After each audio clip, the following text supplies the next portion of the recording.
En sociologie, la culture est définie de façon plus étroite comme ce qui est commun à un groupe d'individus et comme ce qui le soude, c'est-à-dire ce qui est appris, transmis, produit et créé.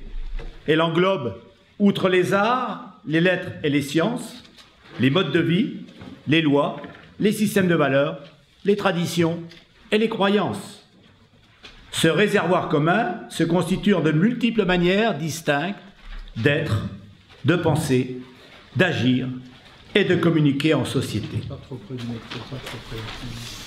Il est assez difficile de classer les grandes évolutions culturelles par ordre d'importance ou de priorité.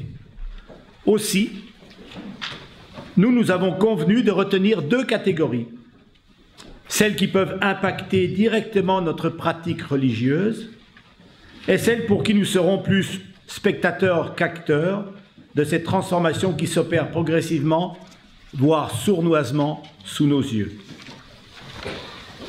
Les cultures qui nous impactent, les modes de vie d'abord, la conjugaison de la réduction du temps de travail et du développement du secteur tertiaire, celui des services, où tout nous est offert et présenté pour faciliter la vie, ont influencé fortement la manière dont l'homme organise sa vie, tant individuellement que collectivement.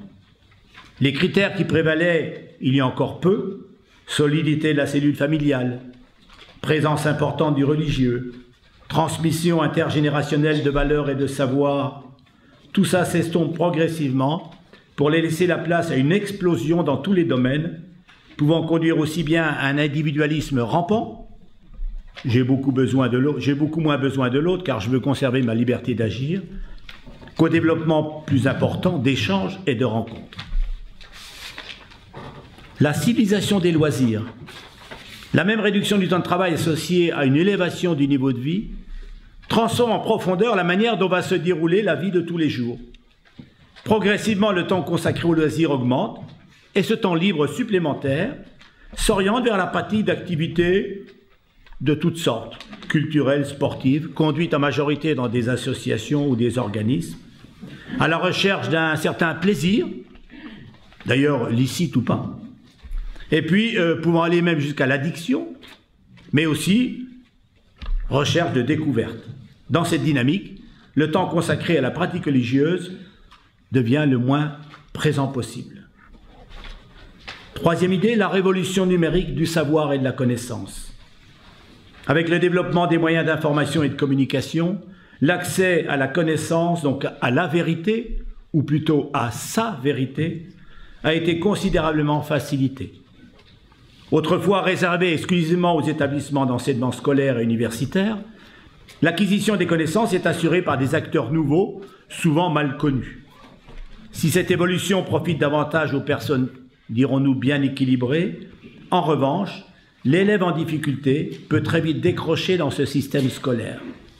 Cela conduit à la naissance d'une jeunesse déboussolée, qui n'attend plus grand-chose de la société, d'où un accroissement de la délinquance, toujours au détriment du vivre ensemble. La place de l'enfant dans nos sociétés. La progression constante des séparations et des divorces conduit à une mise en danger progressive de l'enfant qui doit composer avec les parents, les beaux-parents, dont les principes d'éducation peuvent être tout à fait opposés. De ce fait, la place de la religion dans l'éducation des enfants a fortement diminué. Les croyances et leur déclin virtuel. Les mouvements libertaires des années 68 ont un impact très fort sur la perception de la religion et remis en cause une laïcité souvent bien établie. De ce fait, la religion perd petit à petit son rôle de référence morale. Croire n'est plus nécessaire, car le bonheur peut être atteint par d'autres méthodes. Cependant, l'homme a besoin de se transcender pour se procurer cet épanouissement moral et physique. De même, suite aux crises récurrentes dans le monde arabo-musulman, la montée d'un islamisme conquérant et fanatique vient brouiller les cartes de la pratique d'une religion. Cela conduit non seulement à l'apparition de mouvements extrémistes néfastes, mais aussi à un besoin de meilleure compréhension de la religion de l'autre. Maintenant, les cultures que nous subissons. La mondialisation et ses conséquences. Si elle a permis l'émergence de nouveaux pays industrialisés et favorisé les débouchés aux économies déjà bien établies, en essayant d'ailleurs de maintenir les emplois et en assurant une augmentation limitée du pouvoir d'achat, progressivement, il a généré à la fois misère, frustration, oubli, partout dans le monde et chez nous. La pauvreté continue à progresser, créant ainsi des laissés-pour-compte, une catégorie des populations à qui il ne reste plus que l'assistance, l'aide des autres pour survivre. Les organisations caritatives, au travers des appels répétés à la solidarité, tentent d'en limiter au maximum les effets, sans pour autant y parvenir complètement. De plus, sur chaque continent, des zones de conflit persistent et poussent à l'exode de nombreux réfugiés. Ces phénomènes migratoires sans précédent explosent à la surface du monde et poussent les plus courageux à la recherche d'un bonheur apparemment meilleur dans les pays développés, et en particulier en Europe. Alors se pose le dilemme entre agir ou se replier sur soi. Ces deux phénomènes interpellent indéniablement les chrétiens, pour qui l'aide des plus démunis fait partie de la mission que nous avons reçue de Dieu. La réelle prise en compte de deux nouveaux concepts, le développement durable et l'écologie. Cette prise de conscience tout à fait récente de la vulnérabilité de notre Terre a fait naître partout dans le monde des mouvements pour sauver la planète. Au-delà d'une meilleure répartition de l'exploitation des ressources et des richesses, c'est toute une économie nouvelle à imaginer pour retrouver proximité, raison et limite dans la surconsommation. Les transformations de la médecine et des méthodes médicales. L'utilisation toujours plus ingénieuse des nouvelles technologies dans le monde de la médecine vise à mieux guérir les maladies et surtout à prolonger la vie de l'homme, sans pour autant maîtriser les conséquences philosophiques ou morales sur l'éthique humaine. Ce sont tous les débats sur la génétique et l'embryon, la fin de vie et l'euthanasie, le transhumanisme, le mariage pour tous, etc.